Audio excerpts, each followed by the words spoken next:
So this is the review of the MZ1, otherwise known as Zeiss Rail from Xtrfy and Rocket Jump Ninja. This is a pretty unique mouse, not like anything that I have tried before. It is similar to some other mice, but it's not exactly the same. And this review is going to be telling you all the things that you need to know before you go ahead and decide to purchase or not purchase the MZ1 Zeiss Rail. I want to welcome the MZ1 to the new category of mice that I'm calling the dump truck category, where basically you have a large hump in the back of the mouse and a little bit of a steep slope going toward the front of the mouse. That does make it pretty comfortable if you like to use claw grip, but I do think that this mouse is a really good mouse for claw grip as well as fingertip. My hand size is 19.7 by 9, and I do prefer a little bit bigger size mice, more akin to the G Pro Wireless and the Rocket Burst Pro. I think that those two are a little bit more comfortable for me, but the Zeiss Rail is a pretty unique shape that does offer a little bit different experience to using those other two mice. So let's talk about a quick comparison between the XM1, the Burst Pro, and the Zeiss Rail, because again, I call these three mice the dump truck mice because they do have pretty large humps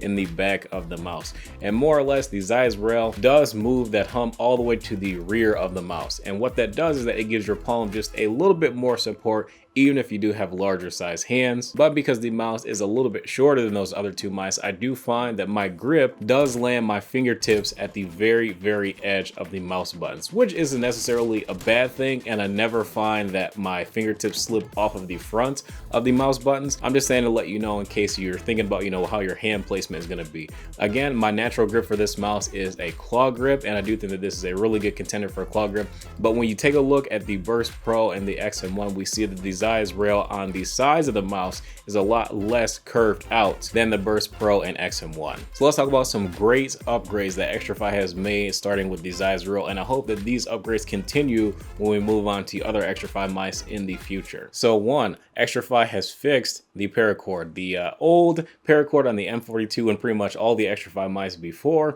was absolute garbage. It was really bad. It was extremely stiff. It looked nice, when it came in different colors and whatnot, but it was pretty bad. Now they have the new Easy Cable Pro Paracord that is a lot better and a lot more competitive with some of the aftermarket cables like from W Paracords, Lethal Gaming Gear, as well as Agile cables. And if you are interested in swapping out that cable to one of those aftermarket cables, maybe for a different color or different performance or whatever, I will have all three of them linked in the description below. As you've been watching these cable comparisons on the screen right now, let me know who you guys think has the best cable in the comment section below. Xtrfy or any of the three aftermarket vendors. You guys let me know who has the best. One unique feature about the Paracord is that the stress relief is angled up quite a bit just to make sure that you never have to worry about it dragging on your mouse pad. But other than the cable, the improvement that Xtrfy has also made is that the mouse feet on the Zeiss Rail, for whatever reason, feel better than the mouse feet on the M42 and the previous Xtrfy mice that I have used. I don't know if there is a difference, but it does feel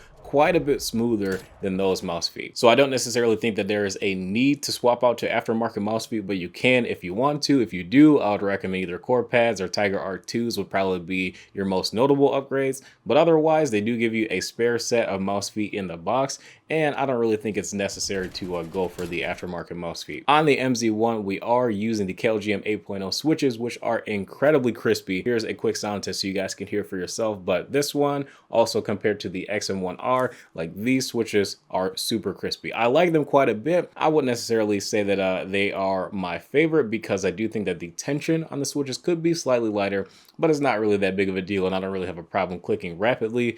But if they had a slightly lighter click, that would be nice. But I think I'm just saying that because I'm so used to the Omron 20 mils that are in my G Pro Superlight. But anyways, let's go on with the sound test.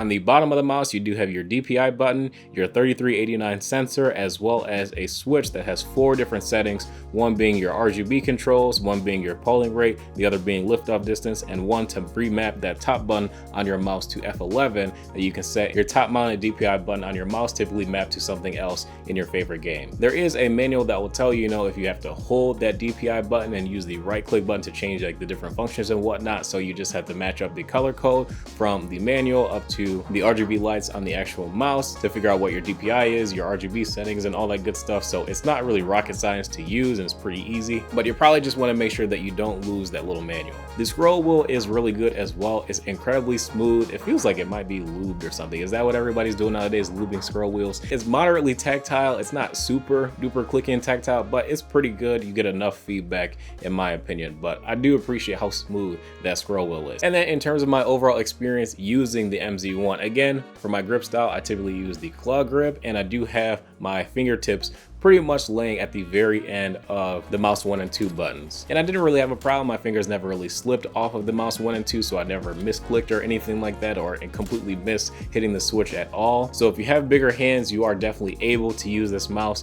Is it my preference? Maybe not so much. What I would like to see in the future is an MZ1 Plus that's actually bigger than the XM1 and Burst Pro. That would be something that I think would be interesting to see, especially because of how light this mouse is. With the cable, this mouse does weigh in right at about 60 grams, and it is stated that, you know, this mouse is about 56 grams without the cable, but obviously they're not shipping the mouse without the cable, so it's kind of irrelevant. But one thing I do want to talk about is the holes on the sides of the mouse. So the holes on the sides of the mouse don't really bother me at all. In fact, you can see that underneath the side buttons, there actually isn't any holes. That is supposed to provide you with a little bit of a better grip. But personally, the holes on the side don't really bother me. But what I will say is that if you do like to move your thumb up and down, you may feel a slight abrasion, but I do kind of wish that this area right here was filled in just a bit more with this solid plastic. Again, you know, we know that this is for weight savings and whatnot, but if we completely want to eliminate the argument, I feel like it would just be better to increase the weight by, you know, a gram or gram and a half or whatever,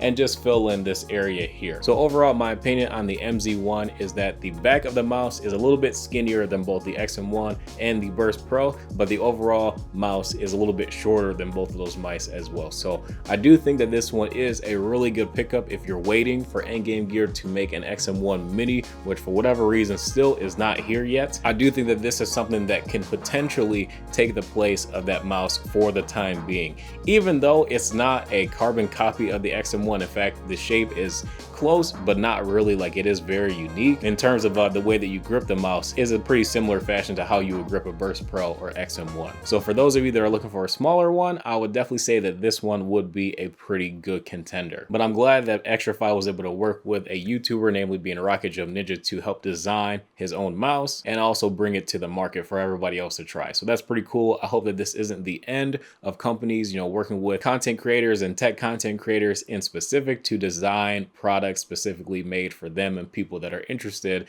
in trying something that doesn't work directly at the company concept. And I just think that that's a really cool concept. Now, since I was sent out the MZ1 early for review, I also want to give you guys an MZ1 as well. So I'm going to be giving away 2 mice in this video. I'm going to be giving away an MZ1 as well as an Xtrfy M42. So if you guys want to join, I will have a link in the description below to a tweet that you guys have to retweet, and also follow me on Twitter to be entered into this giveaway.